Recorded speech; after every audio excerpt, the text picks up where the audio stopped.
Hello everyone, তো good morning সবাইকে। সকাল সকাল একটা নতুন মিনি ব্লগে সবাইকে স্বাগত জানাই। এই বড় বোতলটা দেখতে পাচ্ছ, এটা আমার প্রত্যেক দিনের একটা করে মানে পুরো বোতলটা আর কি জল খাই। আর এই যে বস্তায় বস্তায় জিনিসপত্র দেখছো, এগুলো হচ্ছে আমাদের বাড়ির মহোৎসব সামনেই আসছে, তো সেটারই প্রস্তুতি চলছে।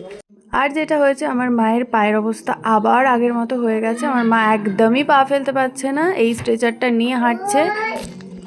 আমাদের এখানে মহোৎসব হবে, তো এই পরিষ্কারও চলছে, মোটামুটি হাফটা হয়ে গেছে, হাফটা বাকি আছে। আর বাড়ির পরিষ্কার তো মা কিছুই করতে পারছে না, তাই অমিতই করছে।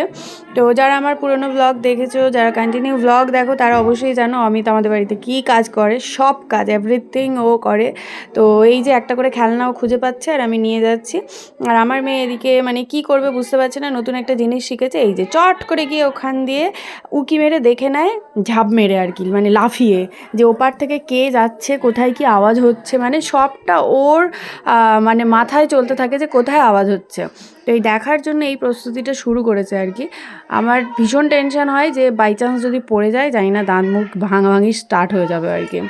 আর জানলার পেছনে এক গাদা খেলনা ফেলে দিয়েছে, সেগুলোকেই আমি গোড়াতে এসেছি। আর তারপর আমার ঘরের ফ্যানটাও পরিষ্কার চলছে, সেটাও আমি এখান থেকে ক্যাপচার করেছি, পুরো জানলার বাইরে থেকে। মানে আমি কি না কি করি, এটাই তার মানে প্রমাণ আর কি। আর ফ্যানটা ঝাড়ার পর দেখলাম ফ্যানটা হালকা হয়ে গেছে, আর হালকা হয়ে যাওয়ার পর যে সাংঘাতিক একটা হাওয়া দিচ্ছে, পুরো ঝড়ন্ত বেগে উড়ে উড়ে যাচ্ছে। আর আমি ওখান থেকে এরকম দ্রুত গতিতে চলে এসেছি মোটামুটি। আর আমার হেয়ার কালারটা বেশ ভালো লাগছে। কেমন লাগছে বলো তো? আমার তো বেশ ভালো লাগছে, রোদে পড়লেই এরকম চকচক করছে। আর মেয়ে নতুন খেলা শুরু করেছে এইটাকে দিয়ে, কিন্তু পুরো যদি আমি আটকে দিই চিৎকার করতে থাকবে, কান্নাকাটি করতে থাকবে। কিন্তু ও খেলা করবে যখন এরকমভাবে। যাই হোক, চলো ব্লগটা এখানে এন্ড করছি, পরের ব্লগ দেখতে থাকো।